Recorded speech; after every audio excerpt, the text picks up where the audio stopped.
நீங்களும் ஒரு அரசியல் கட்சி தானே, உங்கள்கிட்ட கேட்கிறேன், நீங்களும் அரசியல் கட்சி தானே, செந்தில் பாலாஜி நீடிக்கணுமா வேண்டாமா, பொன்முடி நீடிக்கணுமா வேண்டாமான்னு அரசியல் கட்சியா நீங்க சொன்னீங்களா? ஏங்க அவங்கதான் நீதிமன்றம் தான் வரிசையா சொல்லிட்டு இருக்கு, அதன்படிதான் ஒரு பாயிண்ட் இல்ல நாங்க சொல்லியிருக்கோம். நீதிமன்றத்துடைய தீர்ப்பு என்னவோ அதுக்கு கட்டுப்பட்டு நடங்கன்னு சொல்லியிருக்கோம். அதன்படி கட்டுப்பட்டு நடக்கிறாங்களா இல்லையா? அவர் வந்து நீடிச்சுக்கிட்டே எனக்கு 1 வருஷமாக விசாரணை, வேற மித்தவங்களையும் அப்படித்தான் விசாரணை பண்றாங்களா? இது எதே நியாயம் வேண்டாம். நான் அவர் குற்றமற்றவரா இல்லையாங்கிறதுக்குள்ள போகல. ஆனால் இடி 1 வருஷமா விசாரணை பண்ணுது, இன்னும் விசாரிப்போம். விசாரணை முடிவுகிற வரை அவர் அமைச்சரா இருக்கக்கூடாது. காரணம் அவர் வந்து சாட்சிகளை கலைச்சிருவாரு. அப்ப நான் வேகமால விசாரணை முடிக்கணும். விசாரணை நாங்க முடிக்க மாட்டோம். அவர் வந்து அமைச்சராக கூடாது. இது அரசியல் பழிவாங்கலா இருக்கா இல்லையா? ஆனாலும் உச்ச நீதிமன்றம் சொல்லிருச்சு, நீங்க ஜாமீனா அமைச்சரா, ஐயா எனக்கு ஜாமீன் தான் வேணும் அவங்க முடிவு பண்ணாங்க. நீ அந்த ராஜினாமா போயிட்டாரு. இது முறையா தானே போயிருக்கு. நான் என்ன கேட்கிறேன்னா, உச்ச நீதிமன்றம் இவ்வளவு பழிச்சென்று ஒரு ஆளுநரை பார்த்து நீங்க சட்டவிரோத நடவடிக்கை செஞ்சிருக்கீங்கன்னு சொன்ன பிறகும் அவர் ராஜினாமா செய்ய மறுக்கிறார். அவரை விளக்க வந்து மோடி அரசு மறுக்குது. அதை பத்தி ஏதும் சொல்ல பாஜக, தமிழ்நாடு பாஜக மறுக்குது. அவர் ராஜினாமா பண்ண சொல்ல மாட்டேங்கிறாங்க. ஆகவே உங்களுக்கு தார்மீக உரிமை இல்லைங்கிறேன்.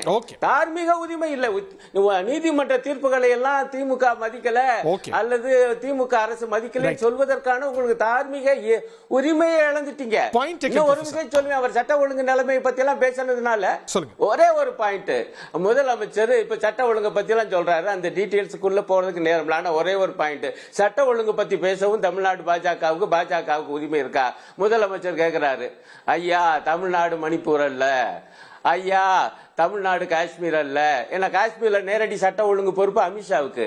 ஐயா உத்தரப்பிரதேசம் அல்ல, கும்பமேளா நெரிசல்ல செத்தது போல இங்கே நடக்காதுங்கிறாரு. சட்ட ஒழுங்கு உங்க நீங்க ஆளுகிற மாநிலங்கள் எப்படி இருக்குன்னு அவர் சுட்டி காண்பிக்கிறாரு. இவங்க பேசுவதெல்லாம் மக்களிடம் எடுபடாதுங்கிறேன். அதுதான் என்னுடைய 10 செகண்ட்ஸ். அதுக்கு பதிலா திரு அருணன் 10 செகண்ட்ஸ். மற்ற விருந்தினர்களையும் நிகழ்ச்சி குறையிருக்கும். திரு பொங்கலூர் மணிகண்டன், பாருங்க திராவிட மாடல் 2.0 லோடிங்னால நீங்க நிகழ்ச்சிக்கு லோட் ஆகிறதுக்கே ரொம்ப நேரம் ஆச்சு. இல்ல நீங்க கூட்டணி தர்மம்னு சொன்னதுல என்னோட பேராசிரியர் சூப்பரா திமுக மேல ஒரு செங்கலுமே பட விடாம நல்லா தடுத்து பிஜேபி பத்து மட்டும் பேசிட்டாரு. அதான் சொல்றேன், பிஜேபி கோவால இது பண்ணிட்டாங்க, மணிப்பூர்ல இது பண்ணிட்டாங்கன்னா அதை பத்தி மட்டும்தான் எப்பயும் பேசுவோம். தமிழ்நாட்டுல என்ன பிரச்சனை, தமிழ்நாட்டுல என்ன பிரச்சனை நாங்க பேசுறோம். நீங்க மடை மாற்றுவதற்காக வேற இடத்துல கொண்டு வரீங்க. நாங்க மடை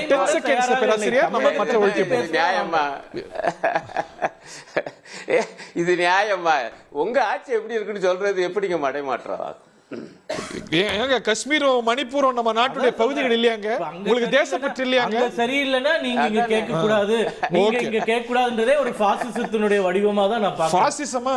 ஆமா, கம்யூனிஸ்ட்னாலே பாசிசம் தானே. இதுவும் பாசிசா? நீங்க வந்து மணிப்பூர்ல 250 பேர் செத்தாலும் மோடி பிரதமர் அங்கிட்டு எட்டியே பார்க்க மாட்டாரு. ஆனா பீகார் பிரச்சாரத்துக்கு போவாரு. நாங்க அதை சுட்டி என்ன பாயசம் போட போறாருன்னு கேட்கிறான் நம்ம பொங்கலூர் மணிகண்டன். வணக்கம், அன்பு வணக்கம் திரு பொங்கலூர் மணிகண்டன் சார். ஹரி சார், நான் திருவண்ணாமலையில் இருக்கிற கொஞ்சம் நெட்வொர்க் ப்ராப்ளம், பொறுத்துக்குங்க, பேசிடுறேன். சரி சரி. நம்மளுடைய கலைராஜா தான் வந்திருக்காங்க. ஆமா, கலைராஜனுக்கு என்ன ஒரு கேள்வினா, இன்னைக்கு திமுகவுல பதவி நீக்கம் அல்லது வந்து பதவியிலிருந்து இறக்கப்பட்டிருக்கிற செந்தில் பாலாஜி போன்ற ஒரு சில அமைச்சர்களை உருவாக்கியதே அவர் தான். ஏன்னா அம்மாவோட திரு செந்தில் பாலாஜி போன்றவர்களெல்லாம் அந்த வாய்ப்பை உருவாக்கி கொடுத்தவர் அண்ணன் கலைராஜன். அவர் நேர்மையா நாணயமா இருக்காரு. ஆனா இன்னைக்கு பாருங்க, மற்ற எல்லா அமைச்சர்களும் சிறைக்கு செல்ல வேண்டிய அளவுக்கு இன்னைக்கு திமுகவுல பவனி வந்து கொண்டிருக்காங்க. இந்த ஒன்றை நம்முடைய மரியாதைக்குரிய ஐயா பேராசிரியர் அருண் அவர்கள் எப்படி கருதுறானே தெரியல. அண்ணா, இந்த பிரச்சனை இப்ப இன்னைக்கு செந்தில் பாலாஜி மேல வழக்கு இருக்குல்ல, அது எந்த காலத்து பிரச்சனைன்னா?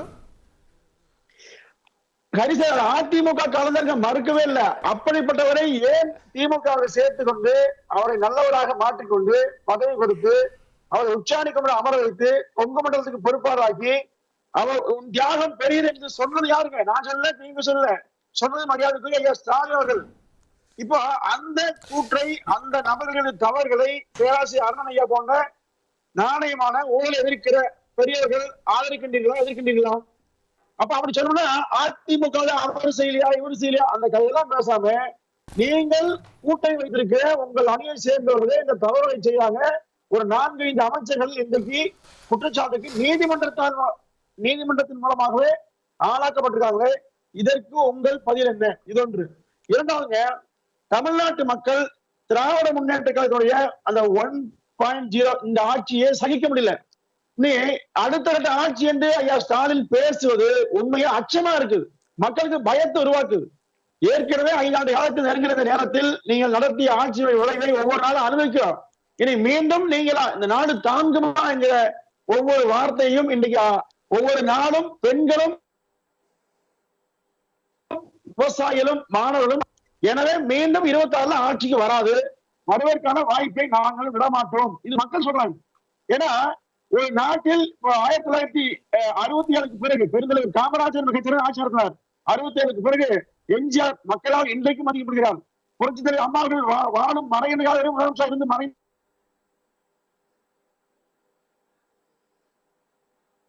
ஓகே, லைன்ல issue Thiru Kalairajan, take it from here. மீண்டும் நம்ம மணிகண்டன் போவோம்.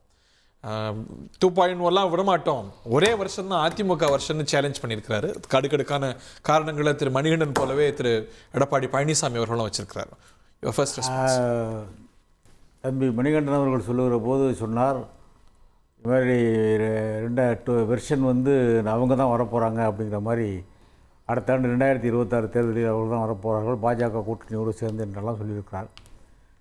பாஜகவோடு கூட்டணி வைத்ததே மிகப்பெரிய பாவம், அந்த தவறை நான் செய்ய மாட்டேன் என்று சொல்லி மெரினா கடற்கரையில் பேசியவர் அந்த கட்சியினுடைய பொதுச் செயலாளராக இருந்த மிகப்பெரும் ஆளுமையாக விளங்கிய அம்மையார் அவர்கள், ஜெயலலிதா அம்மா அவர்கள் தான் சொன்னார்கள். அதற்கு பிறகு இவர்கள் மீண்டும் அந்த பாஜகவோடு 2 மாதங்களுக்கு முன்பு வரை எங்களுக்கு இந்த நாடாள் சட்டமன்ற தேர்தல் மட்டுமல்ல, அடுத்து வருகிற பாராளுமன்ற தேர்தலில் கூட நாங்கள் திமுகவோடு பாஜகவோடு உறவை வைத்துக்கொள்ள மாட்டோம் என்று சொல்லி அதிமுகவுடைய பொதுச்செயலாளராக இருக்கிற எடப்பாடியார் அவர்கள் சொன்னார்கள். ஏன் இந்த மாற்றம் என்று எனக்கு தெரியவில்லை. அமித்ஷாவினுடைய மிரட்டலா அல்லது அமித்ஷா இவரை எடப்பாடி இடத்திலே கெஞ்சி நீங்கள் எங்களோடு கூட்டு வைத்துக் கொள்ளுங்கள் என்று கேட்டாரா என்று எனக்கு தெரியவில்லை. ஏன்னா அதிமுகவோடு சேரவில்லை என்று சொன்னால் பாஜகவுக்கு கால் ஊன்றுவதற்கு இடமே இல்லை. இன்னும் சொல்ல போனால் பாஜக அமித்ஷா ஒன்று மிரட்டிருக்கணும் இல்லை கெஞ்சி இருக்கணும், 2 நடந்திருக்கணும். ஏன்னா பாஜக வந்து 98 வந்து இதே அத்வானி உட்பட அத்தனை பேரும் வந்து அம்மையார் இடத்திலே வந்து பேசி 98 நான் அப்பொழுது அதிமுகவில் இருந்தபோது நடந்ததை சொல்லுகிறேன். திருநெல்வேலியிலே கூட்டம் நடக்கிறது, அந்த கூட்டத்திலே தான் 5 சீட்டுகள் பாஜகவுக்கு கொடுக்கப்படுகிறது, பாஜகவுக்கு கொடுக்கப்படுகிறது. 5 சீட்டுகளில் வெற்றி பெறுகிறார்கள் இவர்கள். பாஜகவுக்கு கால் ஊன்றுவதற்கு வழி வித்திட்டவரே அதிமுகவுடைய பொதுச் செயலாளர் இருந்த அம்மையார் அவர்கள் தான். அந்த அடிப்படையில் அதிமுக விட்டது யாரு? அதுக்கப்புறம் உறவை விட்டது அம்மையார் தான். அப்புறம் பிடிச்சது சேர்த்தது வந்து அதை நம்ம பேசக்கூடாது, அது வந்து நான் பேச விரும்பலாத. அது வந்து என்ன காரணத்துக்காக என்று சொன்னால், ஒரே ஆண்டில் 13 மாதத்தில் 13 நாட்களில் ஒரு ஆட்சி மாறுகிறது, 13 மாதத்தில் ஒரு ஆட்சி மாறுகிறது. இப்படி வந்து அடிக்கடி ஒரு வருடத்தில் எத்தனை முறை தான் தேர்தலை சந்திப்பது என்கிற அடிப்படையில் கலைஞர் அவர்கள் தேசிய நலனை கருத்தில் கொண்டு அன்றைக்கு வாஜ்பாய் என்கிற நல்ல மனிதரை ஆதரிக்க வேண்டும் என்று சொல்லி அன்றைக்கு ஆதரித்தார். அதை நான் மறுக்கவில்லை, நாங்கள் ஆதரவு கொடுத்ததை மறுக்கவில்லை. அன்றைக்கு 5 ஆண்டு காலம் பாஜக ஆட்சியில் நடத்துவதற்கு காரணமாக இருந்தவர்கள் திமுக தான் என்பதை யாரும் மறுக்க முடியாது. நானும் இதை ஏற்றுக்கொள்கிறேன். காரணம், மீண்டும் மீண்டும் தேர்தல் வரக்கூடாது. இந்தியா ஒரு ஏழ்மையான நாடு, ஒரே நாடு ஒரே தேர்தல் இல்லை, இந்தியா ஒரு ஏழ்மை நாடு. இந்த நாட்டிலே வந்து அடிக்கடி தேர்தல் நடத்துவது. அப்போ ஒரே நாடு ஒரே தேர்தல் வரலையே, கணக்கில் வரலையே. அப்படி நடக்கக்கூடாது என்கிற அடிப்படையில் தான் தேர்தல் அந்த இதுக்கு ஆதரவு கொடுத்தார் அவர்.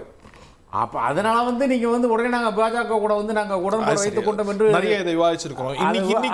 அதை பற்றி பேச வேண்டியது எதிரொலி ஆட்டுறாங்க பாருங்க. திராவிட மாடல் 2.1 இல்லைங்கிறாங்க. அதுதான் நானும் சொல்றேன். அந்த கட்சியோடு நீங்க இன்னைக்கு உடன்பாடு வைத்திருக்கிறீர்கள், அம்மாவுடைய எண்ணத்திற்கு எதிர்ப்பாக நீங்கள் வந்து பாஜகவோடு உறவு வைத்துக் கொண்டிருக்கிறீர்கள். பாஜக ஆளுகிற மாநிலங்களில் எல்லாம் யோக்கியதாக இருக்கிறதா? அங்கே சட்டம் ஒழுங்கெல்லாம் ஒழுங்காக இருக்கிறதா? யூபியில் எந்த அளவுக்கு இருக்கிறது, மோசமாக இருக்கிறது, மணிப்பூரில் எந்த அளவுக்கு இருக்கிறது என்றெல்லாம் கேள்வி கேட்க ஆரம்பித்தால், சகோதரர் சூர்யா பேசுகிற போது நான் இல்லை.